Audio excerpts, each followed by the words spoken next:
जय श्री कृष्णा, राधे राधे। आप सभी भक्तों का आपके अपने YouTube चैनल श्री कृष्ण दीवानी में हार्दिक स्वागत है।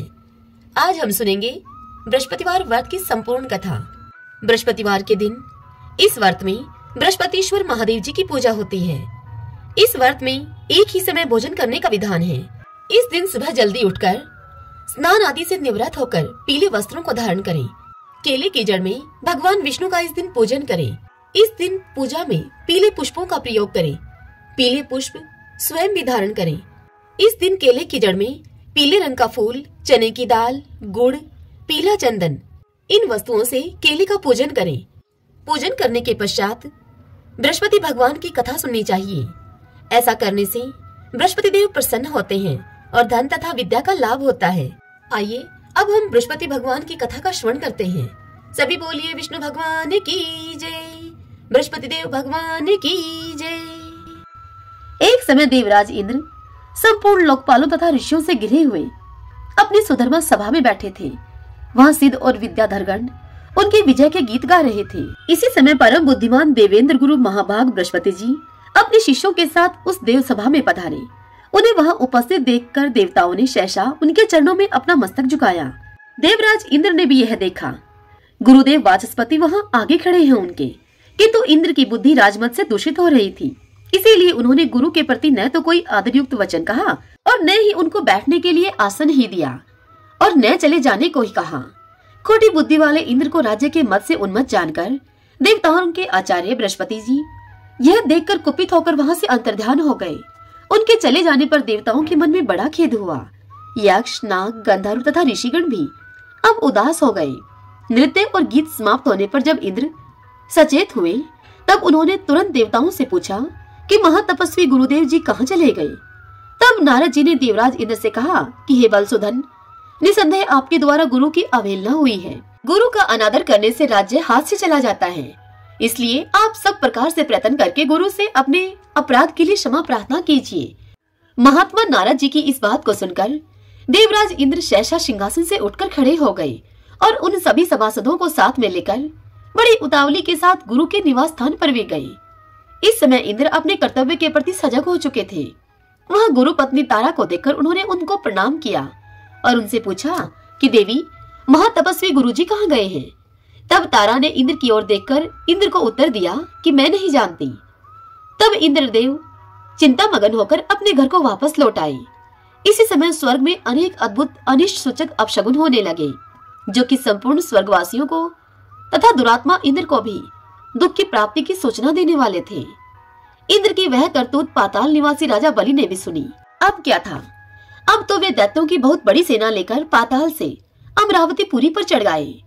उस समय देवताओं का दानवों के साथ बड़ा भयंकर युद्ध हुआ। उसमें दैत्यों ने देवताओं को परास्त कर दिया। एक ही क्षण में दूषित हृदय वाले अविवेकी इंद्र का 7 अंगों के सहित संपूर्ण राज्य दैत्यों ने अपने अधिकार में कर लिया। विजय पाकर दैत्य शीघ्र ही पाताल को चले गए। शुक्राचार्य की कृपा से ही देवगण विजयी हुए थे। इंद्र की राजा लक्ष्मी नष्ट हो चुकी थी, इसीलिए देवताओं ने भी सर्वथा उनका त्याग कर दिया। श्रीहीन होकर इंद्र स्वर्गलोक से अन्यत्र चले गए। कमल के समान कमनीय नेत्रों वाली इंद्र की पत्नी सची भी अब दूसरों की दृष्टि से छिपकर रहने लगी। ऐरावत नामक महान गजराज तथा उच्चे शर्वा नामक अश्व आदि भी, जो बहुत से रत्न थे इंद्र के पास, उन्हें दुष्ट दैत्यों ने लोभवश स्वर्गलोक से पाताल में पहुंचा दिया। परंतु वे रत्न पुण्य आत्मा पुरुषों के ही उपभोग में आने वाले थे, इसलिए दैत्यों के अधिकार में न रहकर समुद्र में वे कूद पड़े। वे सभी रत्न समुद्र में कूद पड़े। उस समय राजा बलि ने आश्चर्यचकित होकर अपने गुरु शुक्राचार्य से कहा कि हे गुरुदेव, हे भगवान, हम देवताओं को जीतकर बहुत से रत्न यहाँ लेकर आए थे, किंतु ये सभी समुद्र में जा पड़े हैं। यह तो बड़ी ही अद्भुत बात है। राजा बलि की यह बात सुनकर शुक्राचार्य ने राजा बलि को उत्तर दिया कि राजन, 100 अश्वमेध यज्ञों की दीक्षा लेकर उन्हें पूर्ण करने पर ही तुम्हारा देवताओं के राज्य पर अधिकार होगा। इसमें तनिक भी संदेह नहीं है। जो 100 अश्वमेध यज्ञों का अनुष्ठान कर लेता है वही स्वर्गलोक के राज्य को भोगने का अधिकारी होता है। अश्वमेध यज्ञ किए बिना स्वर्ग की कोई भी वस्तु उपभोग में नहीं लाई जा सकती है। गुरु का ऐसा वचन सुनकर राजा बलि उस समय चुप हो गए और दानवों के साथ उचित कार्यों में लग गए। इंद्र बड़ी ही शोचनीय दशा को प्राप्त हो गए थे। वे ब्रह्मा जी के पास गए अब, और स्वर्ग के राज्य पर जो भय आदि प्राप्त हुआ था उनको, वह सब समाचार उन्होंने वहां जाकर ब्रह्मा जी को कह सुनाया। इंद्र की सभी बातों को सुनकर ब्रह्मा जी ने उनसे कहा, सब देवताओं को एकत्र करके हम सब लोग तुम्हारे साथ सर्वेश्वर भगवान विष्णु की आराधना करने के लिए चलते हैं, ऐसा ही हो। यह सलाह करके इंद्र आदि संपूर्ण लोकपाल ब्रह्मा जी को आगे रखकर सिर समुद्र के तट पर गए और वहां उन सब ने परस्पर विचार करके भगवान विष्णु की स्तुति प्रारंभ कर दी। भगवान विष्णु की स्तुति करते हुए ब्रह्मा जी बोले, हे देवदेव, हे जगन्नाथ, देवता और दानव दोनों आपके चरणों में मस्तक झुकाते हैं। आपकी कीर्ति परम पवित्र है, आप अविनाशी और अनंत हैं। हे परमात्मन, आपको नमस्कार है। हे रमापते, आप यज्ञ हैं, यज्ञ रूप हैं तथा आप यज्ञांग हैं, इसलिए आज कृपा करके देवताओं को आप वरदान दीजिए। हे भगवान, गुरु की अवहेलना करने के कारण इंद्र इस समय ऋषियों के सहित स्वर्ग के राज्य से भ्रष्ट हो चुके हैं, इसलिए आप इनका उद्धार कीजिए। ऐसी स्तुति को सुनकर श्री भगवान उनसे बोले कि हे देवगणों, गुरु की अवहेलना करने से सारा अभ्युदय नष्ट हो जाता है। जो पापी है, अधर्म में तत्पर है तथा केवल विषयों में ही रचे पचे रहते हैं और जिनके द्वारा अपने माता पिता की निंदा होती रहती है, वे निसंदेह बड़े भाग्यहीन हैं। हे ब्राह्मण, इस इंद्र ने जो अन्याय किया है उसका फल इसे तत्काल प्राप्त हो गया। केवल इंद्र के ही कर्म से संपूर्ण देवताओं पर यह संकट आया है। जब किसी भी पुरुष के लिए विपरीत काल उपस्थित हो जाए तब उसे दूसरों का सहयोग प्राप्त करने की चेष्टा करनी चाहिए। बुद्धिमान मनुष्य अपने संपूर्ण मनोरथों की सिद्धि के लिए अन्य प्राणियों के साथ मैत्री करते हैं। इसलिए इंद्र, तुम मेरी बात सुनो। इस समय अपना काम बनाने के लिए तुम्हें दैत्यों के साथ मेलजोल कर लेना चाहिए। भगवान विष्णु के इस प्रकार आज्ञा देने पर परम बुद्धिमान इंद्र अमरावती को छोड़कर देवताओं के साथ सुतल लोक में गए। इंद्र आए हैं यह सुनकर राजा इंद्रसेन अर्थात राजा बलि रोष में भर गए। उन्होंने अपनी सेना के साथ जाकर इंद्र को मार डालने का विचार किया।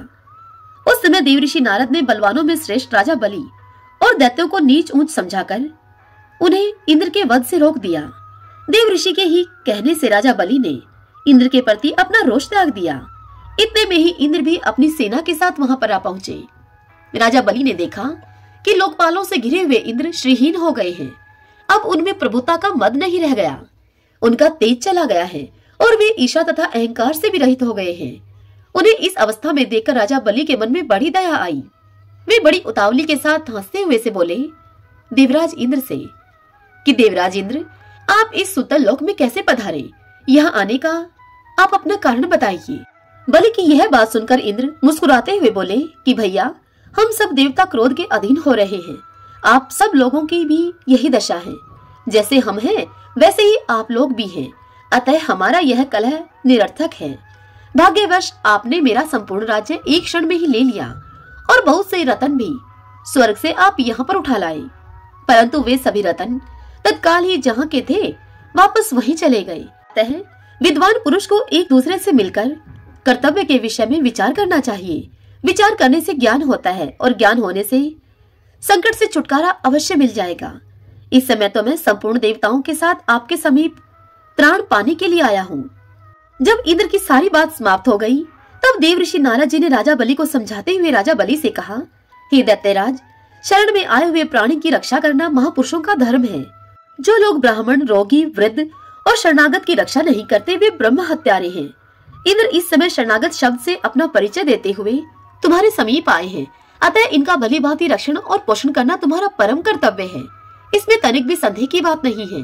देवऋषि नारद के यूं कहने पर कर्तव्य और अकर्तव्य के ज्ञान में कुशल दैत्यराज बलि ने स्वयं भी अपनी बुद्धि से विचार किया। तदंतर लोकपालों और देवताओं के सहित इंद्र का बड़े सम्मान के साथ स्वागत सत्कार किया गया और उनके मन में विश्वास उत्पन्न करने के लिए अनेक प्रकार की सच्ची शपथें भी खाई गई, सच्चे वचन कहे गए।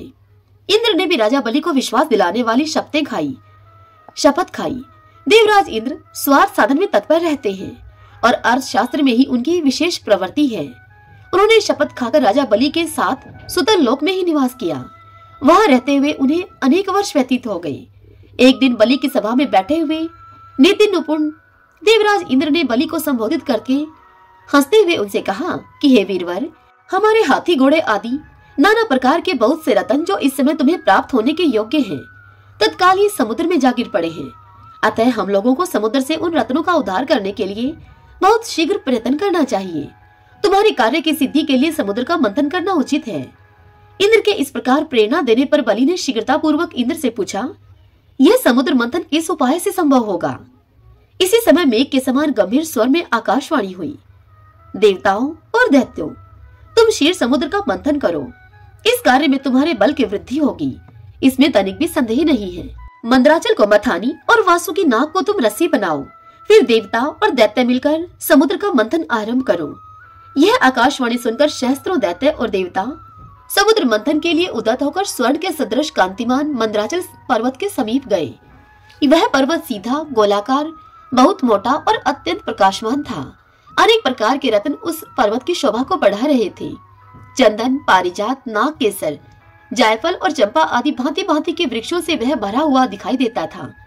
उस महान पर्वत को देखकर संपूर्ण देवताओं ने हाथ जोड़कर उससे कहा कि दूसरों का उपकार करने वाले महाशैल हे मंदराचल, हम सब देवता तुमसे कुछ निवेदन करने के लिए यहाँ पर आए हैं, वह तुम ध्यान पूर्वक सुनो। उनके यो कहने पर मंदराचल ने देहधारी पुरुष के रूप में प्रकट होकर कहा, हे देवगणों, आप सब लोग मेरे पास किस कार्य से आए हैं, वह कार्य मुझे बताइए। तब इंद्र ने मधुर वाणी में मंदराचल से कहा, मंदराचल, तुम हमारे साथ रहकर एक कार्य में सहायक बनो। हम समुद्र को मत कर उसमें से अमृत निकालना चाहते हैं। इस कार्य के लिए तुम मथानी बन जाओ। मंदराचल ने बहुत अच्छा कहकर देवराज इंद्र की आज्ञा को स्वीकार किया और देव कार्य की सिद्धि के लिए देवताओं, दैत्यों तथा विशेषतः इंद्र से कहा कि हे पुण्य आत्मा देवराज, आपने अपने वज्र से मेरे दोनों पंख काट डाले हैं, फिर आप लोगों के कार्य की सिद्धि के लिए वहां तक भला मैं कैसे चल सकता हूँ। तब संपूर्ण देवताओं और दैत्यों ने उस अनुपम पर्वत को क्षीर समुद्र तक ले जाने की इच्छा से उखाड़ लिया, परंतु वे उसे धारण करने में समर्थ न हो सके। वह महान पर्वत उसी समय देवताओं और दैत्यों के ऊपर गिर पड़ा। कोई कुचले गए, तो कोई मर गए, तो कोई मूर्छित हो गए, तो कोई एक दूसरे को कोसने लगे, तो कोई चिल्लाने लगे, तो कुछ लोगों ने बड़े कलेश का अनुभव किया। इस प्रकार उनका उद्यम और उत्साह अब भंग हो गया। वे देवता और दानव सचेत होने पर जगदीश्वर भगवान विष्णु की स्तुति करने लगे। शरणागत वत्सल महाविष्णु, हमारी रक्षा कीजिए, रक्षा कीजिए प्रभु, आपने ही इस संपूर्ण चराचर जगत को व्याप्त कर रखा है। उस समय देवताओं का कार्य सिद्ध करने के लिए गरुड़ की पीठ पर बैठे हुए भगवान विष्णु सहसा वहां पर प्रकट हो गए। वे सबको अभय देने वाले हैं। उन्होंने देवताओं और दैत्यों की ओर दृष्टिपात करके खेल ही खेल में उस महान पर्वत को उखाड़कर गरुड़ की पीठ पर रख लिया। फिर वे देवताओं और दैत्यों को क्षीर समुद्र के उत्तर तट पर ले गए और पर्वत श्रेष्ठ मंदराचल को समुद्र में डालकर तुरंत ही वहां से चल दिए। तदंतर सब देवता दैत्यों को साथ लेकर वासुकी नाग के समीप गए और उनसे भी अपनी प्रार्थना स्वीकार कराई उन्होंने। इस प्रकार मंदराचल को मथानी और वासुकी नाग को रस्सी बनाकर देवताओं और दैत्यों ने क्षीर समुद्र का मंथन आरंभ किया। इतने में ही वह पर्वत समुद्र में डूबकर रसातल को जा पहुंचा। तब लक्ष्मीपति भगवान विष्णु ने कश्यप रूप धारण करके तत्काल ही मंदराचल को ऊपर उठा दिया। उस समय यह एक अद्भुत घटना हुई। फिर जब देवता और दैत्यों ने मथानी को घुमाना आरंभ किया, तब वह पर्वत बिना गुरु के ज्ञान की भांति कोई सुदृढ़ आधार न होने के कारण इधर उधर डोलने लगा। यह देखकर परमात्मा भगवान विष्णु स्वयं भी मंदराचल के आधार बन गए और उन्होंने अपने चारों भुजाओं से मथानी बने हुए उस पर्वत को भली भांति पकड़कर उसे सुखपूर्वक घुमाने योग्य बना दिया। तब अत्यंत बलवान देवता और दैत्य एकीभूत होकर अधिक जोर लगाकर क्षीर समुद्र का मंथन करने लगे। कश्यप रूपधारी भगवान की पीठ तो जन्म से ही कठोर थी और उस पर घूमने वाला पर्वत श्रेष्ठ मंदराचल भी वज्रसार की भांति दृढ़ था। उन दोनों की रगड़ से समुद्र में बड़वानल प्रकट हो गया। साथ ही हलाहल विष भी उत्पन्न हुआ। उस विष को सबसे पहले नारद जी ने देखा। तब अमित तेजस्वी देव ऋषि नारद जी ने देवताओं को पुकार कर कहा, अदिति कुमारों, अब तुम समुद्र का मंथन मत करो। इस समय संपूर्ण उपद्रवों का नाश करने वाले भगवान शिव की प्रार्थना करो तुम। वे परात्पर हैं, परमानंद स्वरूप हैं तथा योगी पुरुष भी उन्हीं का ध्यान किया करते हैं। देवता अपने स्वार्थ साधना में संलग्न होकर समुद्र को मत रहे थे। वे अपनी ही अभिलाषा में तन्मय होने के कारण नारद जी की बात को सुन नहीं सके। केवल उधम का भरोसा करके वे क्षीर सागर के मंथन में संलग्न थे। अधिक मंथन से जो हलाहल विष प्रकट हुआ वह तीनों लोगों को भस्म कर देने वाला था। वह प्रौढ़ विष देवताओं के प्राण लेने के लिए उनके समीप आ पहुंचा और ऊपर नीचे तथा संपूर्ण दिशाओं में वह विष फैल गया। समस्त प्राणियों को अपना ग्रास बनाने के लिए प्रकट हुए उस कालकूट विष को देखकर वे सब देवता और दैत्य हाथ में पकड़े हुए नागराज वासुकी को मंदराचल पर्वत के सहित वहीं पर छोड़कर भाग खड़े हुए। उस समय उस लोक संहारकारी कालकूट विष को भगवान शिव ने स्वयं अपना ग्रास बना लिया। उन्होंने उस विष को निर्मल अर्थात निर्दोष कर दिया। इस प्रकार भगवान शंकर की बड़ी भारी कृपा होने से देवता, असुर, मनुष्य तथा संपूर्ण त्रिलोकी की उस समय कालकूट विष से रक्षा हुई। तदंतर भगवान विष्णु के समीप मंदराचल को मथानी और वासुकी नाग को रस्सी बनाकर देवताओं ने पुनः समुद्र को मथना आरंभ किया। तब समुद्र से देव कार्य की सिद्धि के लिए अमृतमयी कलाओं से परिपूर्ण चंद्रदेव प्रकट हुए। संपूर्ण देवता, असुर और दानवों ने भगवान चंद्रमा को प्रणाम किया और गर्ग आचार्य जी से अपने अपने चंद्रबल की यथार्थ रूप से जिज्ञासा की। उस समय गर्ग आचार्य जी ने देवताओं से कहा कि इस समय तुम सब लोगों का बल ठीक है। तुम्हारे सभी उत्तम ग्रह केंद्र स्थान में अर्थात तुम्हारे लगन में है, चतुर्थ स्थान में है, सप्तम स्थान में है और दशम स्थान में चंद्रमा से गुरु का योग हुआ है। बुध, सूर्य, शुक्र, शनि और मंगल भी चंद्रमा से संयुक्त हुए हैं। इसलिए तुम्हारे कार्य की सिद्धि के निमित्त इस समय चंद्रबल बहुत उत्तम है। यह गोमंत नामक मुहूर्त है जो कि विजय को प्रदान करने वाला है। महात्मा गर्गाचार्य जी के इस प्रकार आश्वासन देने पर महाबली देवता गर्जना करते हुए बड़े वेग से समुद्र को मंथन करने लगे। मथे जाते हुए समुद्र के चारों ओर बड़े जोर की आवाज उठ रही थी। इस बार के मंथन से देव कार्यों की सिद्धि के लिए साक्षात शोरभी अर्थात कामधेनु गौ प्रकट हुई। उन्हें काले, श्वेत, पीले, हरे और लाल रंग के सैकड़ों गौवें घेरे हुए थी। उस समय ऋषियों ने बड़े हर्ष में भरकर देवताओं और दैत्यों से कामधेनु के लिए याचना की और उनसे कहा कि आप सब लोग मिलकर भिन्न भिन्न गोत्र वाले ब्राह्मणों को कामधेनु के सहित इन संपूर्ण गौओं का दान अवश्य करें। ऋषियों की याचना करने पर देवताओं और दैत्यों ने भगवान शंकर की प्रसन्नता के लिए वे सब गौवें दान कर दी तथा यज्ञ कर्मों में भलीभांति अपने मन को लगाने वाले उन परम मंगलमय महात्मा ऋषियों ने उन गौओं का दान स्वीकार किया। तत्पश्चात सब लोग बड़े जोश में आकर क्षीर सागर को मथने लगे। तब समुद्र से कल्प वृक्ष, पारिजात, चूत और संतान ये 4 दिव्य वृक्ष प्रकट हुए। उन सबको एकत्र रखकर देवताओं ने उन्हें बड़े वेग से समुद्र को मंथना आरंभ किया। इस बार के मंथन से रत्नों में सबसे उत्तम रत्न कौस्तुभ मणि प्रकट हुआ जो कि सूर्य मंडल के समान परम कांतिमान था। वह अपने प्रकाश से तीनों लोकों को प्रकाशित कर रहा था। देवताओं ने चिंतामणि को आगे रखकर कौस्तुभ का दर्शन किया और उसे भगवान विष्णु की सेवा में भेंट कर दिया। तदंतर चिंतामणि को मध्य में रखकर देवताओं और दैत्यों ने पुनः समुद्र को मथना आरंभ किया। वे सभी बल में बढ़े चढ़े थे और बार बार गर्जना कर रहे थे। अब की बार उस पर्वत को मथे जाते हुए समुद्र से उच्छय शर्वा नामक अश्व प्रकट हुआ। वह अश्व समस्त अश्व जाति में एक अद्भुत रतन था। उसके बाद गज जाति में रतनभूत इरावत प्रकट हुआ। उसके साथ श्वेत वर्ण के 64 हाथी और भी थे। इरावत के 4 दांत बाहर निकले हुए थे और मस्तक से मद की धारा बह रही थी। इन सबको भी मध्य में स्थापित करके वे सब पुनः समुद्र मथने लगे। उस समय उस समुद्र से मदिरा, भांग, कांकड़ा सिंघी, लहसुन, गाजर, अत्यधिक उन्मादक कारक कतूर तथा पुष्कर आदि बहुत सी वस्तुएं प्रकट हुई। इन सबको भी समुद्र के किनारे एक स्थान पर रख दिया गया। तत्पश्चात वे श्रेष्ठ देवता और दानव पुनः पहली की भांति समुद्र का मंथन करने लगे। अब की बार समुद्र से संपूर्ण भुवनों की एकमात्र अधीश्वरी दिव्य रूपा देवी महालक्ष्मी प्रकट हुई, जिन्हें ब्रह्मवेत्ता पुरुष आनविक्षिकी अर्थात वेदांत विद्या कहते हैं। इन्हीं को दूसरे लोग मूल विद्या कहकर पुकारते हैं। कुछ सामर्थ्यशाली महात्मा इन्हीं को वाणी और ब्रह्म विद्या भी कहते हैं। कोई कोई इन्हीं को रिद्धि, सिद्धि, आज्ञा और आशा नाम देते हैं, तो कोई योगी पुरुष इन्हीं को वैष्णवी कहते हैं। सदा उधम में लगे रहने वाले माया के अनुयायी इन्हीं को माया के रूप में जानते हैं। जो अनेक प्रकार के सिद्धांतों को जानने वाले तथा ज्ञान शक्ति से संपन्न हैं, वे इन्हीं को भगवान की योग माया कहते हैं। देवताओं ने देखा कि देवी महालक्ष्मी का रूप परम सुंदर है। उनके मनोहर मुख पर स्वाभाविक प्रसन्नता विराजमान है।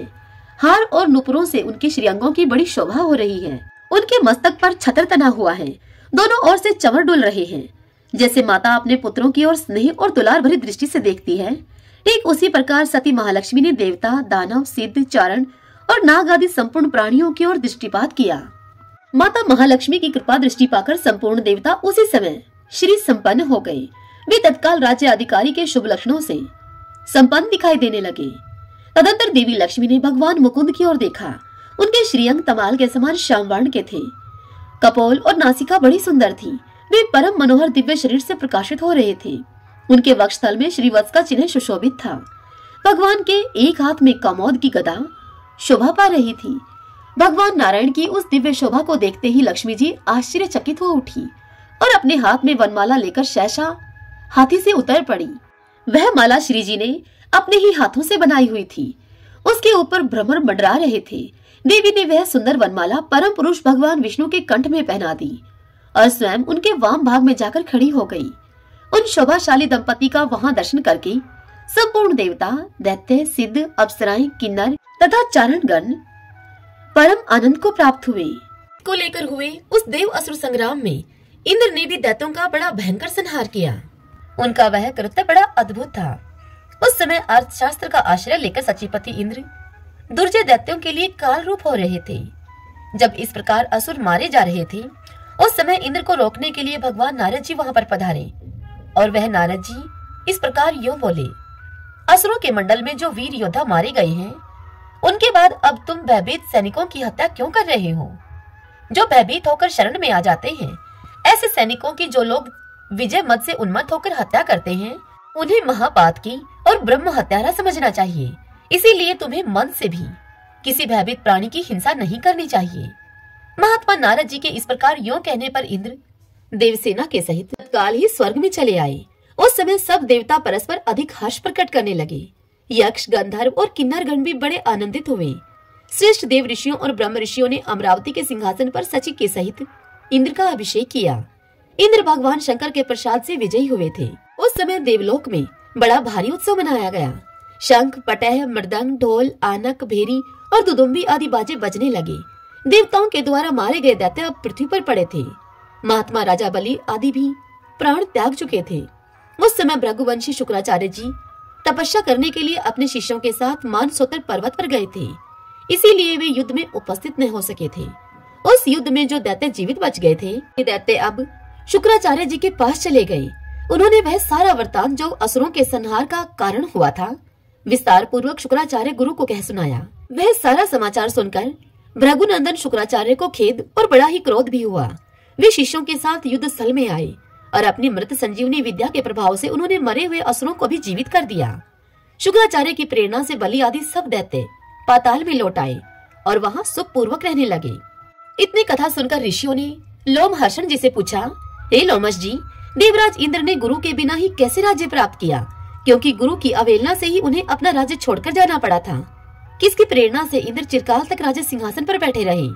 ये सब बातें आप शीघ्र ही हमें बतावें। हमें यह सुनने के लिए बड़ी उत्कंठा है। यह सुनकर लोमश जी बोले, गुरु बृहस्पति के बिना भी सचिपति देवराज इंद्र ने कुछ काल तक राज्य शासन किया। उस समय विश्वरूप जी इंद्र के पुरोहित हुए थे। विश्वरूप के 3 मस्तक थे। वे विश्वरूप यज्ञ और पूजन में उचित भाग देकर देवताओं, असुरों और मनुष्यों को भी तृप्त करते थे। यह बात सचिपति इंद्र से छिपी न रह सकी। पुरोहित विश्वरूप जी देवताओं का भाग उच्च स्वर से बोलकर देते थे। दैत्यों को चुपचाप बिना बोले ही वह भाग दे दिया करते थे और मनुष्यों को मध्यम स्वर से मंत्र पढ़कर भाग समर्पित करते थे। यह उनका प्रतिदिन का कार्य था। एक दिन इंद्र को गुरुजी की फुर्ती देखकर इस बात का पता लग गया। तब उन्होंने छिपे छिपे ही यह जान लिया कि विश्वरूप जी क्या करना चाहते हैं। ये दैत्यों का कार्य सिद्ध करने के लिए उन्हें भाग अर्पण करते हैं। हमारे पुरोहित होकर दूसरों को फल देते हैं। यो समझकर इंद्र ने 100 पर्व वाले वज्र से विश्वरूप के मस्तक काट डाले। वज्र के आघात से तत्काल ही विश्वरूप की मृत्यु हो गई। इंद्र ब्रह्म हत्या के अपराधी हुए। पर ब्रह्म हत्या, मदपान, चोरी और गुरु पत्नी गमन आदि महापाप करने वाले पापियों के भी उद्धार का यही एक उपाय है कि वे भगवान विष्णु के नामों का कीर्तन करें, जिससे कि बुद्धि उनकी भगवानमयी हो जाती है। तदंतर धुएं के समान रंग वाली और 3 मस्तकों वाली ब्रह्म हत्या इंद्र को निगल जाने के लिए उनके पास आ गई। उसे देखकर इंद्र को बड़ा ही भय हुआ, इसलिए वे इंद्र वहां से भाग गए। उन्हें भागते हुए देखकर भयदायिनी ब्रह्म हत्या भी उनका पीछा करने लगी। जब वे इंद्र भागते तब वह ब्रह्म हत्या भी उनके पीछे पीछे दौड़ती और उनके खड़े होने पर वह ब्रह्म हत्या भी खड़ी हो जाती। अपने शरीर की परछाई के समान वह इंद्र के पीछे लगी रहती। जाते जाते सहसा वह इंद्र को लपेट लेने के लिए उनके ऊपर झपटी। इतने में ही इंद्र बड़ी फुर्ती के साथ पानी में कूद पड़े और वहीं गोता लगा गए, मानो कि वे चिरकाल से जल में ही निवास करने वाले कोई जलचर जीव हों। इस प्रकार उस जल में बड़े दुख से निवास करते हुए इंद्र के 300 दिव्य वर्ष पूरे हो गए। उस समय स्वर्गलोक में भयंकर अराजकता छा गई। देवता और तपस्वी ऋषि भी चिंतित हो उठे। अब तीनों लोक विपत्तिग्रस्त हो गए। जिस राज्य में एक भी ब्रह्म हत्यारा निर्भय होकर निवास करता है, वहाँ पर साधु पुरुषों की अकाल मृत्यु होती है। हे विप्रगण, जिस राज्य में पाप आत्मा राजा निवास करता है, वहाँ प्रजा के विनाश के लिए दुर्भिक्ष, मृत्यु, उपद्रव तथा और भी बहुत से अनर्थ उत्पन्न होते हैं। इसलिए राजा को श्रद्धा पूर्वक धर्म का पालन करना चाहिए। राजा के पवित्र होने से ही उसकी प्रजा पवित्र रहकर स्थिरता प्राप्त करती है। इंद्र ने जो पाप किया था, उसके कारण संपूर्ण जगत नाना प्रकार के संतापों से पीड़ित और उपद्रवग्रस्त हो गया। इतनी कथा सुनकर शौनक जी ने पूछा, हे सूत जी, इंद्र ने तो 100 अश्वमेध यज्ञों का अनुष्ठान करके देवताओं का विशाल राज्य प्राप्त किया है, फिर उसमें विघ्न क्यों उत्पन्न होता है? यह सुनकर सूत जी बोले, देवताओं, दानवों और विशेष रूप से मनुष्य के सुख और दुख का कारण कर्म ही है, इसमें संशय नहीं है। इंद्र ने बड़ा ही अद्भुत एवं घृणित कर्म किया था। उन्होंने गुरु की अवहेलना के साथ ही ब्राह्मण विश्वरूप का वध भी कर डाला था। इतना ही नहीं, गुरु तुल्य महर्षि गौतम की पत्नी का भी सेवन अर्थात उनसे उपभोग किया था। इन्हीं सब बुरे कर्मों का फल देवराज इंद्र को प्राप्त हुआ था, जिसे टालने का कोई उपाय नहीं था। जो पाप कर्म करने वाले मनुष्य उस पाप के लिए कोई प्रायश्चित नहीं करते, उनका वह पाप थोड़ा हो या फिर अधिक, एक न एक दिन उस पाप से वे पीड़ित होते ही हैं। हे विप्रगण, यदि पाप बन जाए तो उसकी पूर्णतः शांति के लिए तत्काल प्रायश्चित करना चाहिए। पापों का प्रायश्चित अनेक प्रकार का बतलाया गया है। उपपातक अधिक काल तक रह जाने या बार बार उसकी आवर्ती होने पर महापातक के रूप में परिणित हो जाता है। जो मनुष्य सवेरे, दोपहर और शाम को सदा स्वधर्म पालन रूप तपस्या करते हैं, उनका पाप नष्ट हो जाता है तथा वे उत्तम लोक को प्राप्त करते हैं। इसलिए दुराचार परायण इंद्र को इस पाप कर्म का ही फल मिला है। हे विप्रगण, उस समय की परिस्थिति पर भली भांति विचार करके संपूर्ण लोकपाल एकत्र होकर बृहस्पति के पास गए और अपना सब मनोगत विचार उन पर प्रकट किया। उन्होंने स्थिर चित्त होकर इंद्र की सभी बातें गुरु बृहस्पति से कह सुनाई। देवताओं की सभी बातें सुनकर परम बुद्धिमान बृहस्पति जी ने सर्वत्र फैली हुई अराजकता को लक्ष्य करके सोचा कि अब क्या करना चाहिए। इस समय हमारा कर्तव्य क्या है? देवताओं, पवित्र आत्मा, ऋषियों तथा संपूर्ण लोगों का कल्याण कैसे होगा? मन ही मन इन सब बातों को सोचकर और कर्तव्य अकर्तव्य का विचार करके महायशस्वी बृहस्पति जी देवताओं के साथ इंद्र के पास चले। वे तुरंत ही उस जलाशय पर जा पहुंचे जिसमें कि इंद्र छिपे हुए थे और जिसके तट पर भयानक चांडाली के रूप में ब्रह्म हत्या खड़ी हुई थी। वे संपूर्ण देवता और महर्षि जलाशय के किनारे पर बैठ गए। गुरु बृहस्पति जी ने स्वयं ही इंद्र को पुकारा। गुरु बृहस्पति जी की आवाज को सुनकर इंद्र पानी में से उठकर खड़े हो गए। उस समय उन्हें अपने गुरु बृहस्पति जी का दर्शन हुआ। इंद्र के मुख पर आंसुओं की धारा बह चली।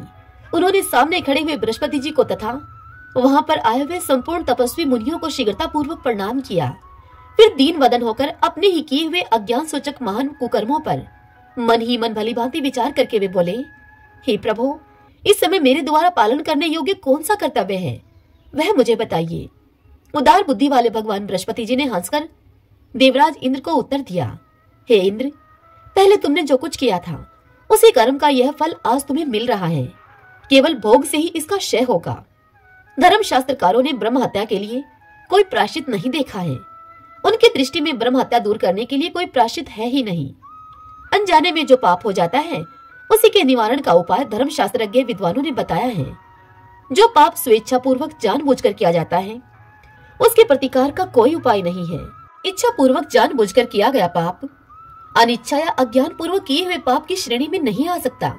विषय भेद से इन दोनों प्रकार के पापों का प्रायश्चित नियत किया गया है। जानबूझकर किए हुए पाप के लिए मरणोपरांत प्रायश्चित का विधान है।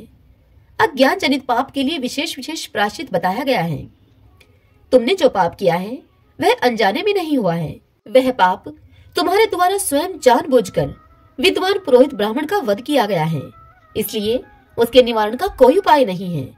जब तक मृत्यु नहीं हो जाती तब तक तुम इस जल में ही स्थिर भाव से पड़े रहो। हे दुर्मते, तुम्हारे 100 अश्वमेध यज्ञों का फल तो उसी समय नष्ट हो गया था जब तुमने ब्राह्मण विश्वरूप की हत्या की थी। जैसे छेद वाले घड़े में थोड़ा भी जल नहीं ठहरता, ठीक उसी प्रकार पापी मनुष्य का पुण्य प्रतिक्षण नष्ट होता रहता है। बृहस्पति जी का यह वचन सुनकर इंद्र ने उनसे कहा, हे गुरुदेव, इसमें संदेह नहीं कि मेरे कुकर्म से ही मुझे ऐसी दशा प्राप्त हुई है। अब आप इन देव ऋषियों के साथ शीघ्र ही अमरावती पुरी को पधारें और देवताओं तथा संपूर्ण लोगों का कार्य सिद्ध करने के लिए आपके मन में जो अच्छे प्रतीत हों उन्हें आप इंद्र बना लें। मैं तो इस ब्रह्म हत्या से आवृत होने के कारण अब मरे हुए के ही समान हूँ। इंद्र के इस प्रकार यूं कहे जाने पर बृहस्पति को आगे करके संपूर्ण देवता तुरंत ही अमरावतीपुरी को लौट आए और इंद्र का जो विचार था वह सब सची के सामने उन्होंने यथार्थ रूप से कह सुनाया। सब देवता बारंबार विचार करने लगे कि अब इस राज्य का संचालन करने के लिए हमें क्या करना चाहिए। इसी समय अमित तेजस्वी देवऋषि नारद जी इच्छा के अनुसार घूमते हुए वहां पर आ पहुंचे और देवताओं के द्वारा पूजित होकर वे बोले कि हे देवगणों, आप लोग इस प्रकार अनमने से क्यों प्रतीत हो रहे हो। तब देवऋषि नारद जी के पूछने पर देवताओं ने इंद्र की सारी करतूतें उनको कह सुनाई। तब सारी बात सुनकर नारद जी बोले कि देवताओं, इंद्र के ये सारे चरित्र मैंने पहले ही सुन रखे हैं। अब तो इस महान पाप के कारण इंद्र की सारी श्रेष्ठता चली गई। आप सभी देवता सर्वज्ञ हैं, तपस्या और पराक्रम से संपन्न हैं, अतः आप लोग चंद्रवंशी राजा नहुष को इंद्र बना लें। इस राज्य पर उन्हें शीघ्र ही बिठा लेना चाहिए। महात्मा नहुष ने यज्ञ की दीक्षा लेकर 99 अश्वमेध यज्ञ पूर्ण कर लिए हैं। सब देवताओं और महर्षियों ने इंद्र का राज्य अब नारद जी के कहने पर नहुष को सौंप दिया। तभी से अगस्त्य आदि सभी महर्षि नहुष की सेवा में उपस्थित रहने लगे। गंधर्व, अप्सरा, यक्ष, विद्याधर, महानाग, सुपर्ण और पक्षी आदि जो भी स्वर्गवासी प्राणी थे वे सब नहुष की सेवा करने लगे। इस प्रकार उत्तम कलाओं से सुशोभित तथा संपूर्ण देवताओं से सुपूजित राजा नहुष जब स्वर्गलोक के अधिपति हो गए तब उन्हें महान कामनल संतप्त करने लगा। राजा नहुष ने पूछा देवताओं से, देवताओं, क्या कारण है कि अभी तक इंद्राणी मेरे समीप नहीं आ रही है? उन्हें शीघ्र बुलाओ तुम। नहुष की यह बात सुनकर उदार बुद्धि वाले बृहस्पति जी सची के भवन में गए और वे बोले, हे कल्याणी, इंद्र के दुष्कर्म से विवश होकर यहाँ का राज्य संभालने के लिए हम लोग नहुष को ले आए हैं, परंतु तुम इस कार्य के विरुद्ध जान पड़ती हो, तभी तो तुम अभी तक वहां उपस्थित नहीं हुई। यह सुनकर सची ने पापहीन गुरु बृहस्पति जी से हंसकर कहा कि नहुष मुझे प्राप्त करने के योग्य नहीं है। आप स्वयं ही तत्वतः विचार करके देखें कि क्या वह मुझे प्राप्त करने का अधिकारी है। मैं पराई स्त्री हूँ। यदि वह मुझे पाने की अभिलाषा करता है तो उस अज्ञानी से आप कहिए कि जो वाहन बनाने के योग्य न हो, ऐसे वाहन पर बैठकर वह यहाँ पर आए, तब मुझे प्राप्त कर सकता है। तब तथास्तु कहकर बृहस्पति जी शीघ्रता पूर्वक वहां से लौट गए और काम संतप्त हुए नहुष से सची देवी की कही हुई सभी बातें जो की तो उन्हें कह सुनाई। नहुष काम से मोहित हो रहे थे। उन्होंने कहा, ठीक है, और यूं कहकर नहुष सची देवी की शर्त को स्वीकार करने लगे। फिर वे अपनी बुद्धि के द्वारा विचार करने लगे कि वाहन न बनाने योग्य ऐसी कौन सी वस्तु है जो प्रशंसनीय मानी जाती है। तदंतर उन्होंने यह निश्चय किया कि तपस्वी ब्राह्मण ही ऐसे हैं जो वाहन बनाने के योग्य नहीं हैं, इसलिए उन्हीं को आज अपना वाहन बनाता हूँ। आज इंद्राणी को प्राप्त करने के लिए 2 तपस्वी ब्राह्मणों से वाहन का काम लूंगा मैं। आज मेरे मन में ऐसी अभिलाषा उत्पन्न हुई है और इस निश्चय के अनुसार काम मोहित नहुष ने 2 ब्राह्मणों को पालकी दे दी और स्वयं उस पालकी में बैठकर वे बोले, सर्प सर्प, अर्थात शीघ्र चलो शीघ्र चलो। नहुष के सर्प सर्प कहने से कुपित हुई एक तपस्वी ब्राह्मण ने उन्हें श्राप देकर नीचे गिरा दिया। नहुष अजगर होकर स्वर्ग से नीचे गिर पड़े। वे ऊंचे पद को पाकर भी ब्राह्मण के दुर्लंघ्य श्राप से तिर्यक योनि में पड़ गए। जैसी दशा राजा नहुष की हुई वैसे ही उनके जैसे आचरण करने वाले सभी की होती है। जो राजमद को पाकर उन्मत्त हो उठते हैं उन पर भारी विपत्ति आती है। जो राजमद से अंधे, दुराचारी, कामी और विषयों में रचे पचे रहने वाले हैं वे ब्राह्मणों का अपमान करके अपवित्र नरक में पड़ते हैं। इसलिए बुद्धिमान पुरुष को उचित है कि वह इहलोक और परलोक में सुख पाने की इच्छा होने पर वह सर्वथा प्रयत्न करके उत्तम पद को पाकर कभी प्रमाद में न पड़े, सदा अपने कर्तव्य के प्रति सावधान रहे। वैसा अनुचित कर्म करने के कारण ही राजा नहुष महाभयानक जंगल में सर्प हुए। ऐसी परिस्थिति उत्पन्न होने पर अर्थात राजा नहुष के अजगर बनने पर अब देवलोक में फिर से अराजकता छा गई। सभी देवता उस समय विस्मित होकर कहने लगे कि अहो, इस राजा ने बड़ा भारी कष्ट पाया। इस दुरात्मा के लिए न तो मृतलोक में स्थान रहा और न ही स्वर्गलोक में। महापुरुषों की अवहेलना करने से इसका सारा पुण्य एक ही क्षण में भस्म हो गया। अब पृथ्वी पर दूसरा कोई यज्ञ करता राजा नहीं दिखाई देता था जिसका इंद्र के सिंहासन पर अभिषेक किया जा सके।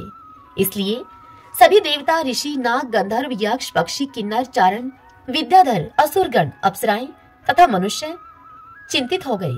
तदंतर सची देवी ने धर्म और अर्थ युक्त वाणी में कहा, हे गुरुदेव बृहस्पति तथा अन्य देवताओं, आप चिंता न करो। तुम सब लोगों को अब वहीं जाना चाहिए जहाँ पर हमारे स्वामी रहते हैं। इंद्राणी की बात को सुनकर बृहस्पति जी देवताओं के साथ ब्रह्म हत्या पीड़ित इंद्र के समीप गए। उस जलाशय के किनारे पर पहुंचकर देवताओं ने इंद्र को पुकारा। इंद्र ने जल में खड़े होकर देवताओं पर दृष्टिपात किया और कहा कि अब तुम लोग यहाँ क्यों आए हो? मैं तो पाप से पीड़ित हूँ, ब्रह्म हत्या में डूबा हुआ हूँ और यहाँ अकेले ही तपस्या करते हुए इस जल में निवास करता हूँ। इंद्र की इस बात को सुनकर देवता विह्वल हो गए और उनसे बोले, देवराज, विश्वकर्मा के पुत्र विश्वरूप ने ऐसा यज्ञ करना आरंभ किया था जिससे कि देवता और तपस्वी ऋषि विनाश को प्राप्त हो जाते हैं। इस कारण परोपकार की दृष्टि से ही आपने उसका वध किया था। इसलिए हम सब लोग आपको अमरावतीपुरी लेकर जाने के लिए आए हैं। देवताओं में जब इस प्रकार की बातचीत हो रही थी, ब्रह्म हत्या भी तुरंत बोल उठी। ब्रह्म हत्या बोली कि मैं देवराज इंद्र को अमरावतीपुरी नहीं जाने दूंगी, मैं उनको अमरावतीपुरी जाने से रोकती हूँ। यह सुनकर गुरु बृहस्पति ने सहसा ब्रह्म हत्या को उत्तर दिया और उससे कहा, हे ब्रह्म हत्या, हम तुम्हारे निवास के लिए दूसरे स्थान नियत करेंगे। कार्य की गुरुता को दृष्टि में रखकर देवताओं ने उस समय ब्रह्म हत्या को शांत कर दिया। फिर सभी ने विचार करके ब्रह्म हत्या को 4 भागों में बांटा। तत्पश्चात देवताओं ने सबसे पहले पृथ्वी से कहा, हे देवी पृथ्वी, देवताओं की कार्य की सिद्धि के लिए इंद्र की ब्रह्म हत्या का एक अंश तुम्हें ग्रहण करना चाहिए। देवताओं की यह बात सुनकर पृथ्वी कांप उठी और बोली, आप लोग ही विचार करें, मैं ब्रह्म हत्या का अंश कैसे ग्रहण कर सकती हूँ? मैं संपूर्ण भूतों को धारण करने वाली तथा विश्व का भरण पोषण करने वाली हूँ। मैं इस पाप पंख में डूबकर अधिक अपवित्र हो जाऊंगी। पृथ्वी का यह वचन सुनकर गुरु बृहस्पति जी ने कहा, सुंदरी, तुम भय मत करो, तुम तो सर्वथा निष्पाप हो। जिस समय युद्धकुल में भगवान वासुदेव अवतार लेंगे, उस समय उनके चरणों के स्पर्श से यह ब्रह्म हत्या का आंशिक पाप भी निवृत्त हो जाएगा और तुम पूर्ण रूप से निष्पाप होकर रहोगी। गुरु बृहस्पति के योग कहने पर पृथ्वी ने उनकी आज्ञा का पालन किया और इसके बाद सब देवताओं ने वृक्षों को बुलाकर कहा, आप लोग देव कार्य की सिद्धि के लिए ब्रह्म हत्या का एक अंश ग्रहण करें। तब वृक्षों ने वहां पर पधारे हुए संपूर्ण देवताओं से कहा। वृक्ष बोले देवताओं से कि यदि हम सब लोग ब्रह्म हत्या के पाप से लिप्त हो जाएंगे तो संपूर्ण महात्मा भी ब्रह्म हत्या युक्त होकर पापी हो जाएंगे।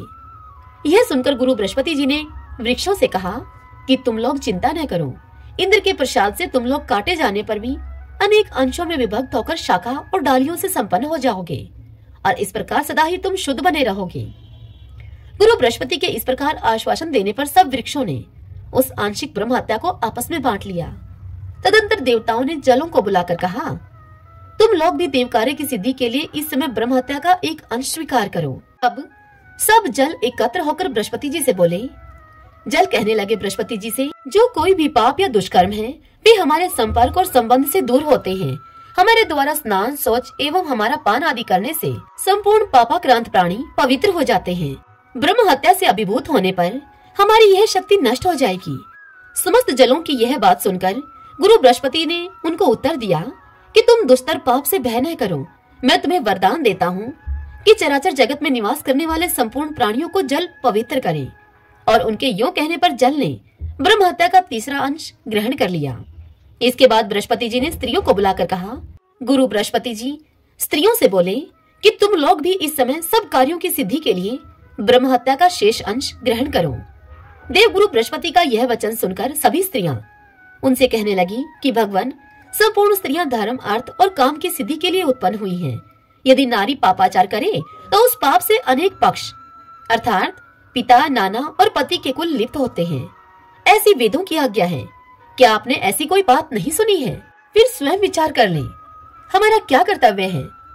उन स्त्रियों के यों कहने पर बृहस्पति जी ने उनको वरदान दिया और उनसे कहा कि देवियों, तुम सब इस पाप से भय न करो। तुम्हारे द्वारा स्वीकृत ब्रह्म हत्या का यह अंश भावी पीढ़ियों के लिए तथा दूसरों के लिए भी शुभ फल देने वाला होगा।